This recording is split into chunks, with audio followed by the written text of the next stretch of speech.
Halo Bapak Ibu dan Saudara-saudari yang dikasihi Tuhan, senang sekali hari ini kita berjumpa kembali. Bagaimana kabarnya? Saya harap semua dalam keadaan yang baik, dalam keadaan yang sehat, dalam keadaan yang penuh dengan sukacita. Hari ini kita akan bersama-sama merenungkan firman Tuhan, tetapi sebelumnya mari kita berdoa. Terima kasih Tuhan untuk setiap kebaikan Tuhan di dalam kehidupan kami. Terima kasih untuk setiap kasih setia Tuhan. Dan sungguh kami bersyukur karena kami memiliki Allah yang begitu mengasihi kami, yang tidak pernah melepaskan tangan kami di dalam setiap musim kehidupan kami. Sebentar kami akan bersama-sama merenungkan firman Tuhan. Kiranya Tuhan membuka hati dan pikiran kami, supaya kami melihat betapa besar kasih Tuhan, dan supaya kami juga memahami apa yang menjadi tanggung jawab kami di dunia ini. Dan kiranya Roh Kudus senantiasa menuntun kami, supaya dalam setiap pikiran, perkataan, dan perbuatan kami dapat memancarkan kasih Kristus dan senantiasa mampu untuk melaksanakan tanggung jawab kami. Terima kasih ya Tuhan, di dalam nama Tuhan Yesus kami berdoa. Haleluya. Amin. Bapak Ibu dan Saudara-saudari yang kasih Tuhan, bacaan kita pada hari ini berdasarkan 1 Timotius pasal 4. 1 Timotius pasal 4 ayat yang ke-11 hingga ayat yang ke-16. 1 Timotius pasal 4 ayat yang ke-11 hingga ayat yang ke-16 yang berbunyi demikian. Beritakanlah dan ajarkanlah semuanya itu. Jangan seorang pun menganggap engkau rendah karena engkau muda. Jadilah teladan bagi orang-orang percaya dalam perkataanmu, dalam tingkah lakumu, dalam kasihmu, dalam kesetiaanmu, dan dalam kesucianmu. Sementara itu, sampai aku datang bertekunlah dalam membaca kitab-kitab suci, dalam membangun dan dalam mengajar. Jangan lalai dalam mempergunakan karunia yang ada padamu, yang telah diberikan kepadamu oleh nubuat dan dengan penumpangan tangan sidang penatua. Perhatikanlah semuanya itu, hiduplah di dalamnya supaya kemajuanmu nyata kepada semua orang. Awasilah dirimu sendiri dan awasilah ajaranmu. Bertekunlah dalam semuanya itu, karena dengan berbuat demikian engkau akan menyelamatkan dirimu dan semua orang yang mendengar engkau. Demikianlah pembacaan firman Tuhan. Yang berbahagia adalah setiap dari kita yang mendengarkan, memeliharanya di dalam memeliharanya di dalam hati kita dan melaksanakan di tengah kehidupan sehari-hari. Haleluya. Bapak Ibu dan Saudara-saudari yang dikasihi Tuhan, setiap orang yang ada di dunia ini memiliki peran dan tanggung jawabnya masing-masing. Ada yang perannya melekat pada identitasnya, ada yang mungkin tidak terasa. Misalnya, saya adalah seorang pendeta, saya juga adalah seorang anak, saya juga adalah seorang istri, dan saya juga adalah seorang manusia. Nah, mungkin Bapak Ibu punya peran yang berbeda. Mungkin Anda yang adalah dokter, adalah guru, adalah pengacara, atau adalah ibu rumah tangga, bapak rumah tangga, tidak ada masalah. Semua orang pasti punya peran di dalam kehidupannya, di dalam lingkungan masyarakat, di dalam keluarga, maupun di dalam pekerjaan. Nah, peran itu juga dimiliki oleh Timotius. Jadi Timotius itu memang dikaderkan begitu ya oleh Paulus untuk melaksanakan tanggung jawabnya, untuk menata kehidupan jemaat, untuk mengajar, maksudnya menatakan ya mengajarkan, untuk ya melanjutkan karya gitu yang sudah dimulai oleh Paulus pada saat itu. Dan keadaannya adalah Timotius pada saat itu memang cenderung muda karena orang-orang yang ada di sekitarnya lebih tua daripadanya. Dan Timotius itu seperti yang kita tahu tuh, kalau kita baca di bagian saya lupa. Kalau kita baca, kita akan melihat ini di 2 Timotius pasal 1 ayat yang ke-5. Sebab aku teringat akan imanmu yang tulus, yaitu iman yang pertama-tama hidup di dalam nenekmu Lois dan di dalam ibumu Eunike, dan yang aku yakin hidup juga di dalammu. Jadi dia selain muda juga warisan imannya itu datang dari kaum ibu, dari neneknya, dari ibunya. Dan pada saat itu kan dunia masih sangat patriarkal ya. Saya nggak tahu sekarang menurut Bapak Ibu. Nah, ayahnya kemungkinan besar bukan bagian dari kehidupan iman itu. Mungkin dari orang bukan Yahudi, atau mungkin dari orang yang tidak percaya dan lain-lain. Nah, tapi Timotius pada saat itu punya peran yang cukup besar di dalam karya keselamatan yang dilangkahkan oleh Allah kepada manusia, ya, untuk melanjutkan pekerjaan, untuk melaksanakan tindakan-tindakan yang memelihara iman jemaat pada saat itu juga, dalam mengajar dan lain-lain. Nah, Dalam hal itu, Paulus mengingatkan kepada Timotius tentang dua hal. Yang pertama adalah untuk mengawasi dirimu dulu. Dan yang kedua baru mengawasi ajaran dan melakukan tindakan. Jadi memang melakukan gitu kan, apa yang harus dikaryakan, apa yang harus dilakukan. Tapi yang pertama adalah mengawasi dirimu sendiri. Jadi Timotius diingatkan untuk melihat kembali yang ada di dalam dirinya. Dia harus selalu belajar, dia harus menjaga dirinya, dia harus menjaga kesalehannya, dia harus memperdalam ilmunya. Jadi pengutusan yang dilakukan kepada Timotius itu tidak serta-merta sudah diutus ya sudah lakukan, berkaryalah. No, sebelum lakukan dan bukan cuma sebelum ya, sebelum dan sambil berkarya dan lakukanlah, tetaplah belajar, tetaplah mengawasi dirimu, tetaplah mengawasi potensimu, karunia yang ada di dalam dirimu yang sudah ditumpangkan kepadamu. Nah, ini yang menjadi pengingat bagi kita pada saat ini. Bapak Ibu kalau lihat di berita, banyak sekali berita-berita yang menyakitkan hati gitu. Bagaimana orang menyalahgunakan kekuasaannya, bagaimana orang sudah ketahuan korupsi masih minta keringanan gitu kan.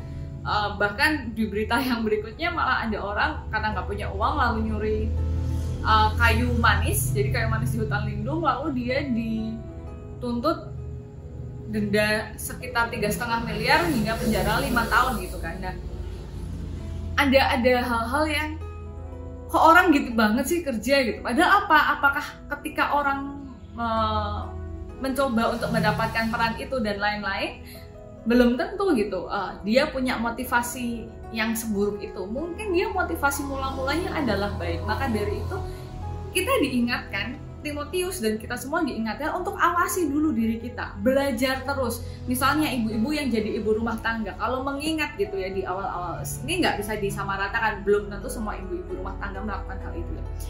Ketika ibu rumah tangga dulu belajar memasak, belajar macam-macam. Saya juga soalnya belajar memasak dan ternyata rumit sekali bagi saya ya.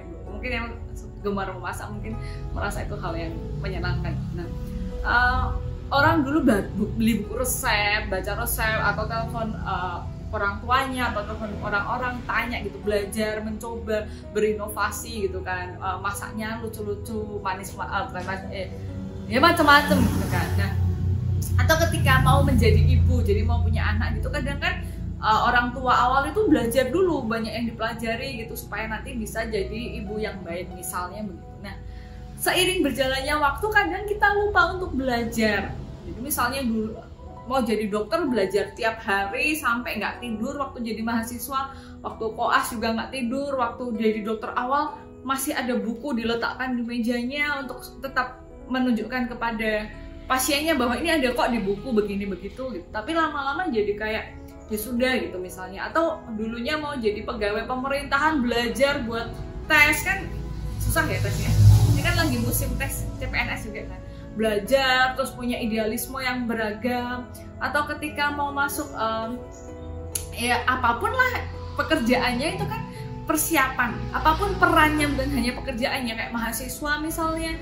Dulu mau masuk universitas tertentu belajar dengan segala idealisme yang dimiliki, atau masuk sekolah dan lain-lain, atau memulai sesuatu misalnya mau berwira swasta dan lain-lain, kita itu selalu belajar. Tapi persoalannya adalah di tengah jalan apakah kita masih punya semangat untuk belajar, apakah kita mengawasi diri kita sendiri, apakah itu berubah menjadi sebuah rutinitas dan kemudian maknanya menjadi sia-sia atau bahkan bergeser.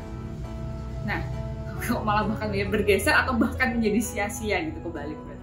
Nah, ini diingatkan bagi Timotius pada saat itu, belajar terus, baca kitab suci, awasi dirimu, awasi sikapmu terus-terusan.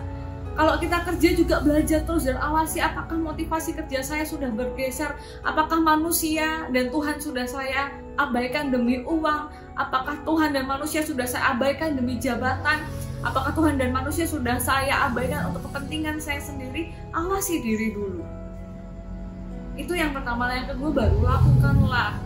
Ya apa yang harus dilakukan ya, harus mengajar ya mengajar, harus bekerja ya bekerja, harus melakukan peran apapun yang dilakukan. Tapi sebelum melakukan, awasi diri dulu, belajar dulu, cek dulu dirinya. Nah, itu membuat kita tidak menyia-nyiakan karunia yang diberikan Tuhan kepada kita. Timotius punya karunia yang khusus, bahkan ditumpangi tangan. Tapi nggak semua pekerjaan ditumpangi tangan gitu. Bahkan tapi kan ibu rumah tangga, kalau ketika dia mau menikah gitu, ibu rumah tangga kan asumsinya dia menjadi istri orang. Kan nggak ada ya ibu rumah tangga yang belum menikah. Gimana konsepnya? Ya kalau ibu rumah tangga kan biasanya sudah menikah dan ada yang dikaruniai dengan anak gitu. Nah ketika dia menikah, dia berucap janji kok untuk pernikahan itu.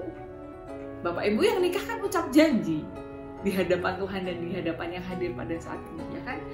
Waktu punya anak itu the great gift gitu kan dari Tuhan, itu benar-benar karunia yang besar gitu, ya nggak ditumpangi tangan tapi itu nyawa, itu kan hal yang besar, lebih wah maknanya besar sekali. Nah bagaimana kita menjalani peran kita, menjalani tanggung jawab kita bersama dengan Tuhan, dengan terus mengawasi diri kita, belajar terus, cek terus diri kita sebelum kita sekadar melakukan itu sudah baik sekali. Tapi kalau hanya melakukan saja, hanya rutinitas saja, maknanya bisa bergeser atau bahkan sia-sia. Jadi Bapak Ibu dan saudara-saudara yang dikasihi Tuhan, apapun peran Bapak Ibu yang sudah Tuhan percayakan pada Bapak Ibu dan saudara-saudari, entah di dalam keluarga, di dalam masyarakat, maupun di dalam pekerjaan atau di dalam gereja, selalu awasi diri dulu.